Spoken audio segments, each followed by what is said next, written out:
kita, saudara kita dulu kita yang lagi sakit. Semoga Allah memberikan kesembuhan, kesabaran, keikhlasan dan keridhaan atas musibah yang dihadapi. Hadirin peserta jamaah semanta yang kami hormati, malam hari ini kita sudah memasuki hari ke-29 bulan Rajab 1443 Hijriah. Lalu hari Senin itu 27 Rajab, Selasa hari ini 28 Rajab, dan masuk malam ini, malam Rabu, ini sudah masuk hari ke-29 bulan Rajab, dan nanti kita akan beralih ke bulan Sya'ban. Mudah-mudahan Allah Subhanahu wa Ta'ala menyampaikan umur kita sampai ke bulan Ramadan sebagai doa, sebagaimana doa yang lazim kita lantunkan. Allahumma barik lana fi Rajab wa barik lana fi Sya'ban wa ighfirna bi rahmatika ila Ramadan. Allahumma barik lana fi Rajab wa Sya'ban wa ballighna Ramadan. Ya Tuhan, berkatilah kami di bulan Rajab dan Sya'ban, dan sampaikanlah umur kami di bulan Ramadan yang akan datang. Amin. Amin. Para peserta yang kami hormati, tema malam hari ini sengaja saya mengambil judul Isra dan Mi'raj Nabi Muhammad sallallahu alaihi wasallam karena pas ini lagi akhir bulan Rajab. Setiap bulan dalam Islam itu punya keistimewaan. Kalau bulan Sya'ban ada nisfu Sya'ban, bulan depan nanti ya, tengah bulan depan kita akan bicara tentang nisfu Sya'ban.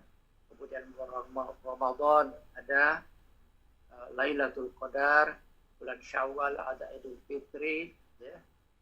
Bulan Zulqa'dah termasuk salah satu bulan haram, kemudian Idul Adha ada hari raya haji, dan seterusnya. Bulan Muharram tahun baru. Nah, bulan Rajab ini istimewanya ada Isra. Saya tidak akan mengupas Isra secara detail. Yang akan saya singgung sedikit saja, kita akan masuk kepada inti Isra dan Mi'raj. Pertama, Isra Mi'raj adalah sebuah mukjizat.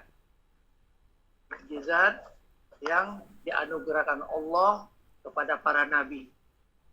Semua nabi ada mukjizat. Apa itu mukjizat? Mukjizat artinya khariqul 'adah. Suatu peristiwa, kejadian, fenomena yang irasional, yang tidak tunduk kepada sunnatullah yang biasa, yang tidak biasa, itu namanya mukjizat. Lazimnya sunnatullahnya api itu membakar. Tapi dikala mukjizat diberikan kepada Nabi Allah Ibrahim, Nabi Ibrahim tidak terbakar, malah kedinginan. Kepada Nabi Daud, ya, diberikan Tuhan mukjizat, kemampuan untuk mengalahkan Firaun yang gagah perkasa dan bisa menyeberang Laut Merah, tidak tenggelam. Begitu Firaun masuk ke Laut Merah langsung tenggelam. Ini mukjizat. Kepada Nabi Isa alaihissalam diberikan juga mukjizat oleh Allah, dan Allah memberikan mukjizat itu kepada seorang nabi untuk membuktikan kenabiannya, kerasulannya sesuai dengan apa yang menjadi kecenderungan yang istimewa di masa itu. Pada saat Nabi Isa diangkat menjadi Rasul, ya, itu yang berkembang adalah ilmu kedokteran. Dokter yang mampu mengobati bermacam penyakit, dia akan menjadi terkenal dan akan dipuji. Kepada Nabi Isa diberikan pujian oleh Allah lebih dari itu. Bisa mengobati orang sakit, bisa membuat melek orang buta, bisa membuat berjalan orang yang lumpuh, bahkan bisa membuat orang mati jadi hidup. Ini mukjizat. Makanya istimewanya Nabi Isa itu di situ. Demikian juga Nabi kita Muhammad sallallahu alaihi wasallam. Banyak sekali mukjizat yang diberikan Allah kepada Nabi. Nabi berjalan, pohon-pohon pada nunduk memberi salam kepada Nabi. Nabi berjalan di dekat sebuah batu. Batu itu menyampaikan salam kepada Nabi.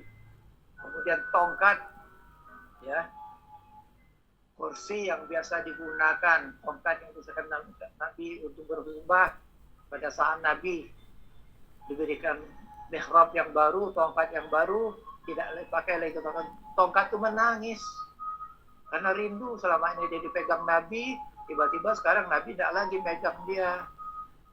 Maka Nabi bertanya, kenapa? Saya tidak mau berpisah dengan engkau ya Rasulullah. Nah, kalau begitu nanti engkau akan bersamaku masuk surga. Ini mukjizat. Dan mukjizat ini biasanya terjadi pada saat Nabi masih hidup. Sesudah itu tidak ada lagi. Khusus Nabi Muhammad SAW diberikan mukjizat yang luar biasa, yang abadi sampai hari kiamat. Apa itu? Pertama, mukjizat Al-Quranul Karim. Yang kedua, mukjizat solat yang beliau terima waktu Isra dan Mi'raj. Nah ini, itu bedanya dengan nabi-nabi terdahulu. Jadi oleh karena itu jangan salah, banyak orang-orang yang namanya paranormal dan sebagainya menyebut seolah-olah dia bisa mengobati orang itu mukjizat. Itu salah, bukan mukjizat. Kalau seorang wali, seorang ulama punya kelebihan, ya, bisa berjalan di atas air, bisa terbang, itu bukan mukjizat. Itu namanya karomah. Kemuliaan yang diberikan Allah karena kasih sayangnya kepada pribadi tersebut. Demikian juga kepada Nabi Muhammad SAW diberikan mukjizat. Mukjizat berupa perjalanan Isra Mi'raj ini terjadi pada tahun Amul Husni. Apa artinya? Tahun duka cita. Ya. Pada zaman Nabi lahir sampai zaman Sayyidina Umar, itu tahun itu tidak dihitung, tidak diberi angka, tapi diberi nama sesuai dengan peristiwa apa yang terjadi. Pada saat Nabi Muhammad lahir, itu disebut Amul Fil, tahun gajah. Kenapa? Karena Raja Abraha dari Yaman mau menyerbu, mau meruntuhkan Ka'bah dengan tentara bergajah. Maka disebut Amul Fil. Pada saat Nabi diangkat menjadi Rasul, disebut Amul Bi'atsah, tahun kebangkitan, diutus diangkatnya Nabi Muhammad sebagai Rasul. Demikian juga pada saat beliau hijrah. Dan khusus di tahun Isra Mi'raj terjadi, itu disebut Amul Huzni atau Amul Hazan, tahun duka cita. Kenapa? Karena pada saat itu Nabi sedih. Di saat gempuran, ya, tekanan, intimidasi, teror yang dilakukan kaum Quraisy pada Nabi, itu di saat itu pembela beliau utama Siti Khadijah alaihissalam itu meninggal, wafat. Beberapa bulan kemudian meninggal pula pamannya Abu Thalib. Dua orang ini pembela Nabi dan orang Quraisy segan dengan orang tuanya. Begitu dua orang ini meninggal, tekanan, intimidasi bangsa Quraisy menjadi-jadi. Nabi sedih. Nah, di saat kesedihan itu Allah ingin menghibur Nabi, lalu diundanglah Nabi untuk Isra dan Mi'raj. Ini latar belakangnya. Karena untuk mengobati hati Nabi yang lagi sedih dan sekaligus ada perintah. Isra Mi'raj ini hadis terhormat sebuah perjalanan mukjizat. Perjalanan yang tidak biasa. Perjalanan yang luar biasa. Kenapa? Karena beliau sesudah sholat Isya, ya, beliau menerima kedatangan malaikat Jibril, kemudian diperintahkan Nabi untuk ikut beliau, lalu beliau dimandikan dulu, disucikan dulu, dibelah dadanya, dioperasi kalau sekarang ini, kemudian dikeluarkan ya jantung dan hatinya, kemudian dicuci dengan air zam-zam, sudah bersih, padahal Nabi itu sudah bersih. Nah, ini itu anunya ya untuk formalitasnya, lalu isi hati Nabi itu dengan hikmah, iman dan hikmah. Sehingga dengan demikian Nabi dalam keadaan bersih, suci, lalu berangkat. Berangkat dari Mekah menuju Palestina, Yerusalem. Itu jarak Mekah Yerusalem itu kalau ditempuh dengan perjalanan kuda itu butuh kurang lebih 1 bulan, bahkan 1,5 bulan.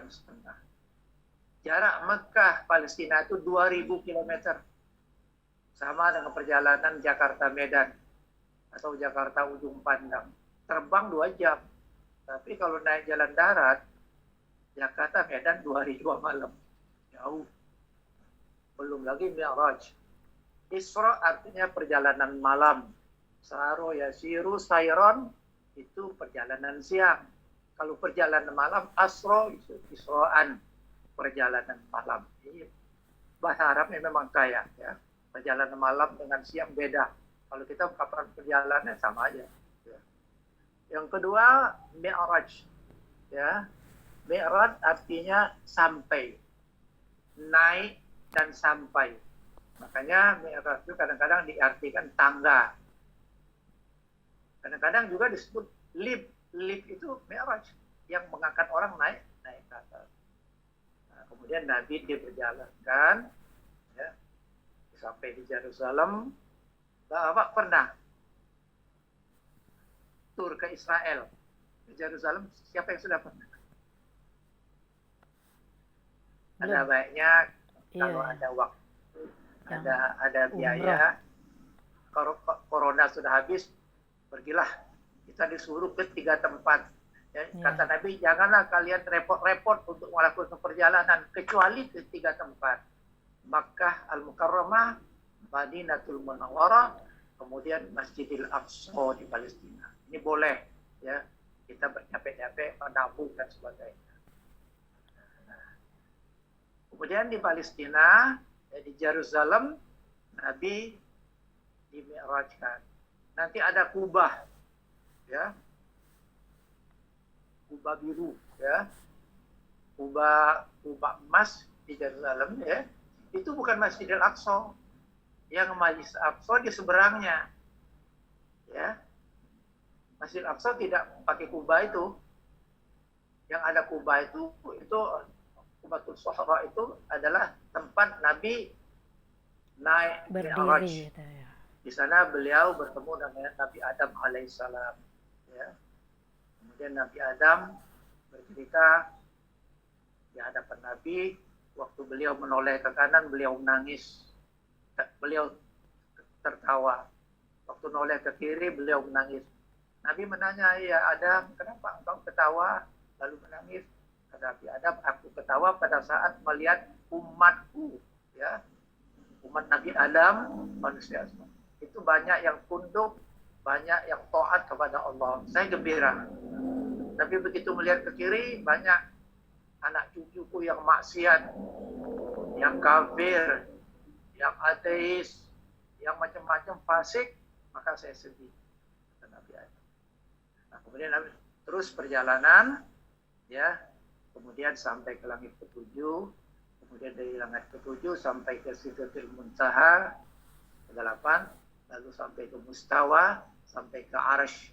Di mana itu? Wallahu a'lam. Ini alam gaib namanya. Alam gaib tidak bisa kita cerna dengan panca indera.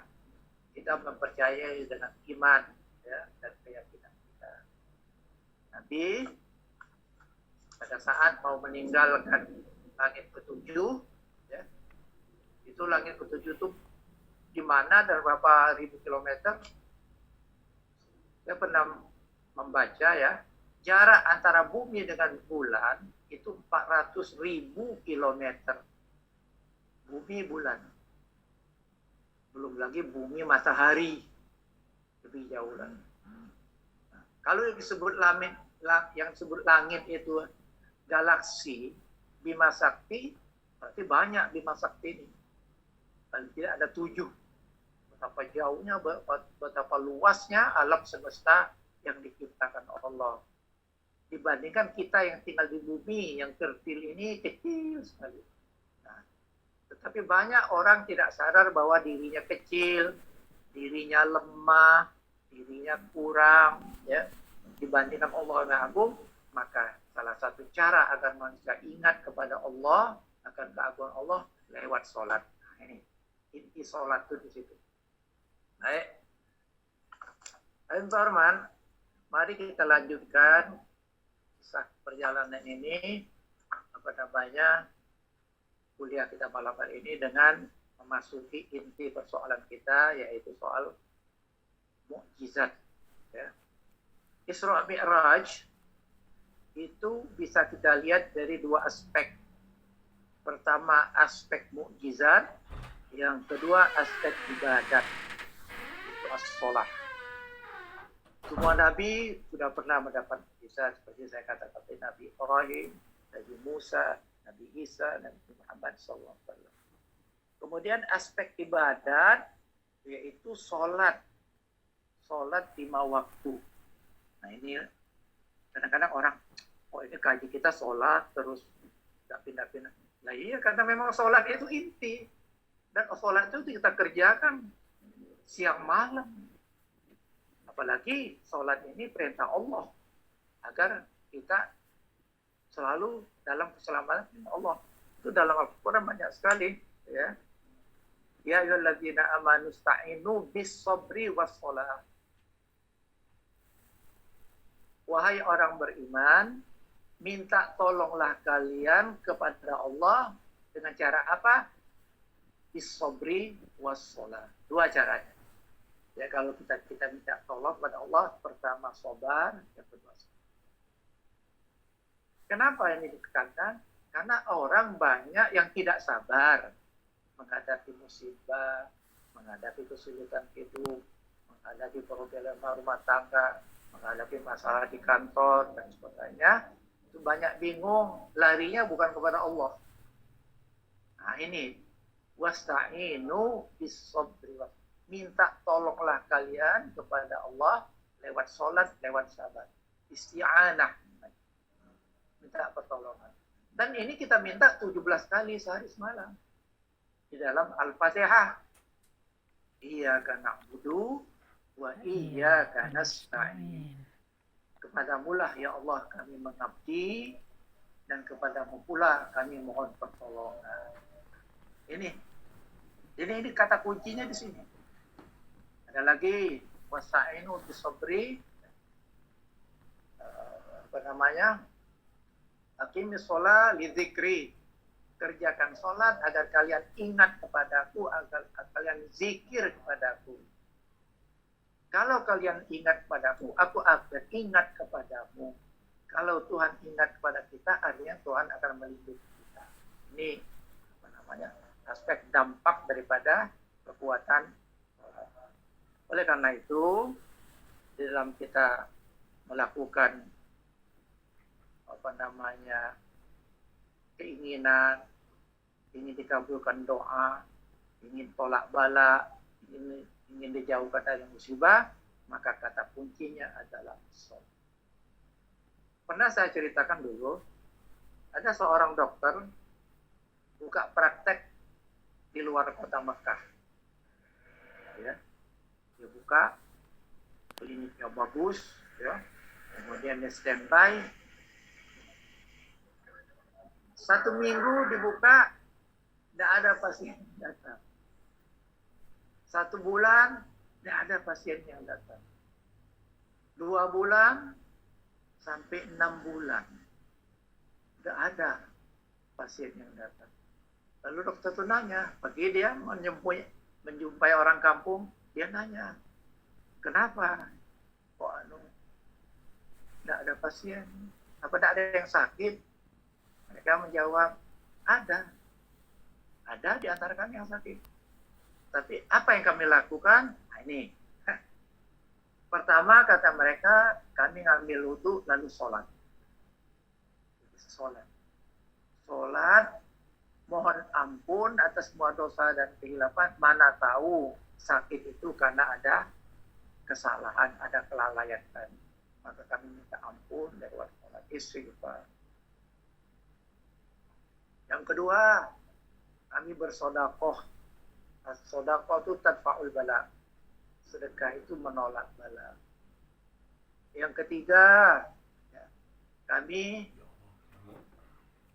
memakan makanan, buah-buahan yang disebut dalam Al-Quran untuk memperkuat imunitas dan kekuatan tubuh.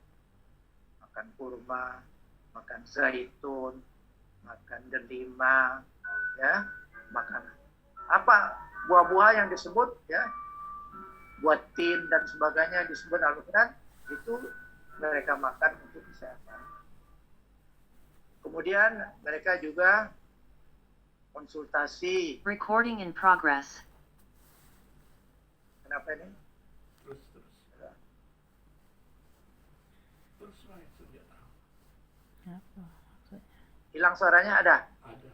Coba jawab. Sana? Ada. Ada. Ada. Ya. Ayo, kedengaran. Kita lanjutkan ya. Lanjut. Lanjut, Ustaz. Ada 7 step langkah. Yang terakhir katanya kalau tidak sembuh juga baru kami pergi ke dokter muslim. Ini bagus ini ya. Jadi oleh karena itu, dan kita untuk berobat ini di samping upaya lahiriah ke dokter, juga kita bisa mengobati diri sendiri. Itu namanya ruqyah. Ruqyah itu mengobati diri sendiri dengan mengutip ayat-ayat Al-Quran. Ceritakan suatu saat rombongan Nabi, ya, satu grup, ya, pulangnya agak belakangan karena mereka mengawal, mana tahu ada barang tercecer dari, ya, kumpulan kaum muslimin yang habis perang. Satu saat mereka berjalan di dekat sebuah kampung, ya, mereka kelaparan, bekal sudah habis. Dia datang ke orang kampung, kami lagi kelaparan, bagaimana kalau kami minta diberi makan karena kami kelaparan? Orang kampung, boleh, tapi syaratnya satu, tolong obati ketua kampung kami, kepala kampung kami, karena lagi sakit. Sakitnya dalam riwayat ada karena disengat kalajengking, ada yang mengatakan digigit ular, ada yang sakit. Maka salah seorang dari sahabat ini maju. Lalu dia melihat orang sakit itu, gimana sakitnya sini? Pegangnya, lalu dia baca Al-Fatihah. Dia baca Al-Fatihah. Bismillahirrahmanirrahim. Kemudian digosok, alhamdulillah atas izin Allah sembuh orangnya. Saking senangnya orang kambing menghadiahkan kambing, ya, untuk dimasak, untuk dipanggang mereka.